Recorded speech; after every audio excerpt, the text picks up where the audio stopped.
sounded the alarm, but not before viruses died from the disease. Chinese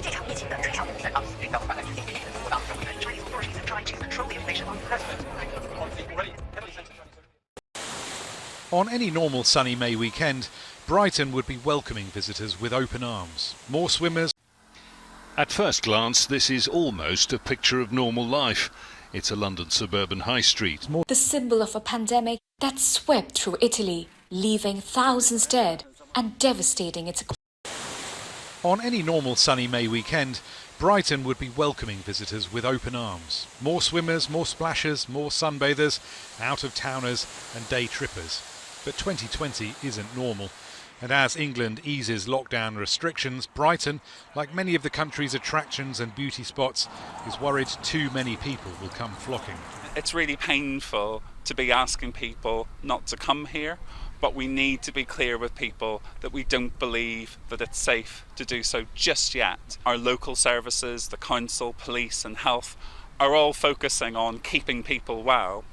So we don't want that to be stretched with some people deciding to visit the city.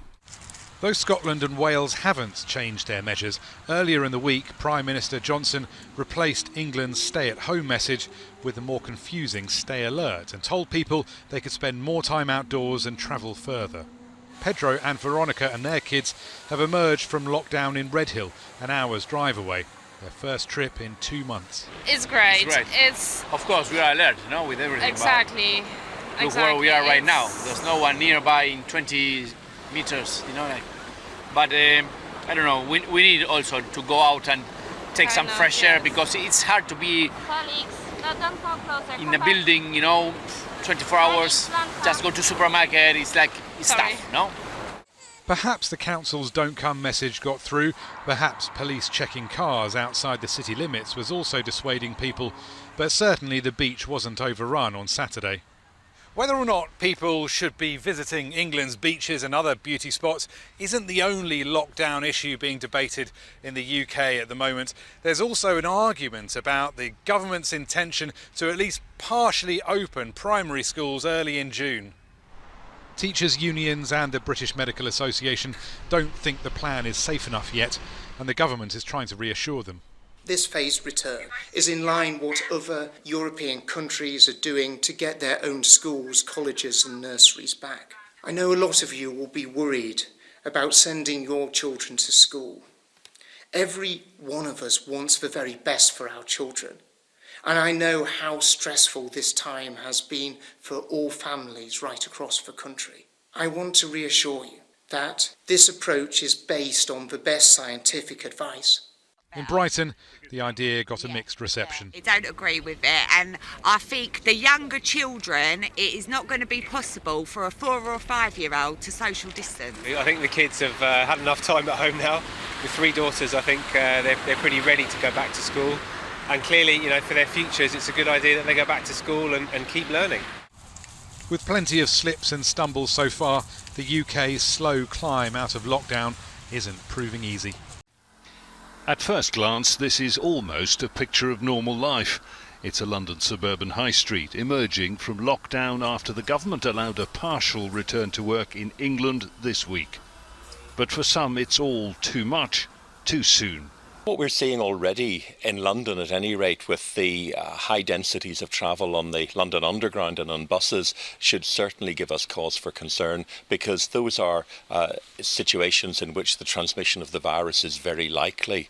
Professor Martin McKee is part of an independent group of scientists and public health experts examining government policy on COVID-19.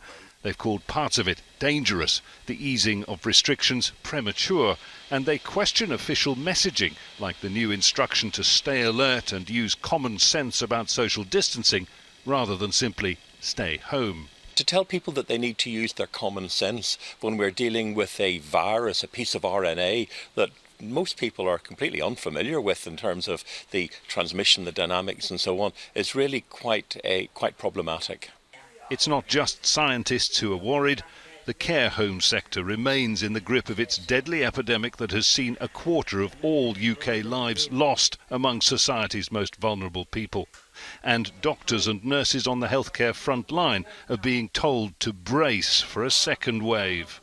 Doctors and nurses are absolutely exhausted. The first wave of this virus and this pandemic has drained us physically and emotionally, and the toll has been really huge. The prospect of going back to that, going back to where we were 8 weeks ago, is really, really horrifying, to be perfectly honest. The second thing that is really, again, incredibly worrying and anxiety-inducing for us on the front line is the lack of PPE. There's never been enough PPE. There wasn't enough first time round. If there's going to be a second spike, and it looks very much like there will be, there is definitely not enough PPE for healthcare workers in the country to be adequately protected. The government insists it's following scientific advice and that a phased lifting of the lockdown depends on a falling infection rate.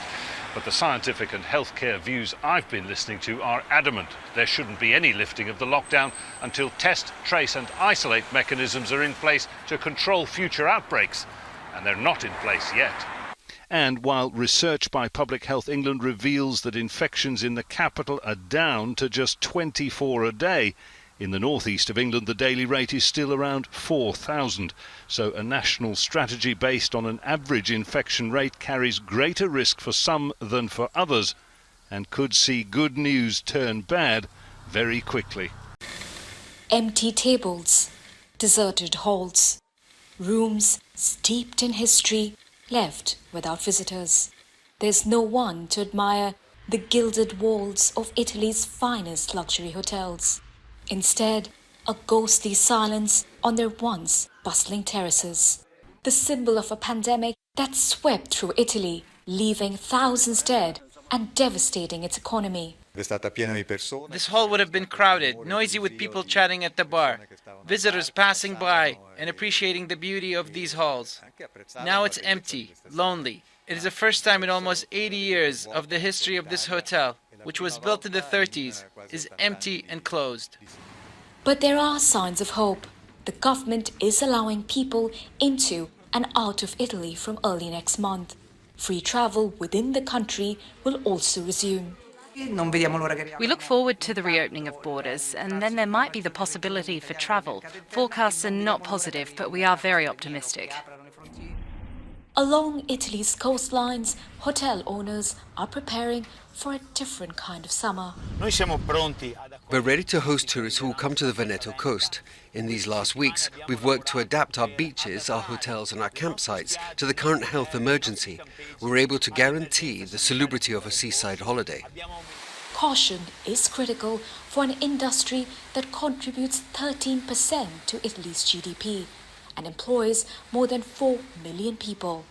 The economic impact of the pandemic has been devastating. We're estimating that we'll lose about $18 billion in tourism this year, but we need to understand what will happen from tomorrow onwards. If hotels have the possibility to reopen in June, giving foreign tourists the chance to reach Italy, we will limit those damages. With many countries restricting air travel, tourist numbers are predicted to fall by between 60 to 80% this year globally.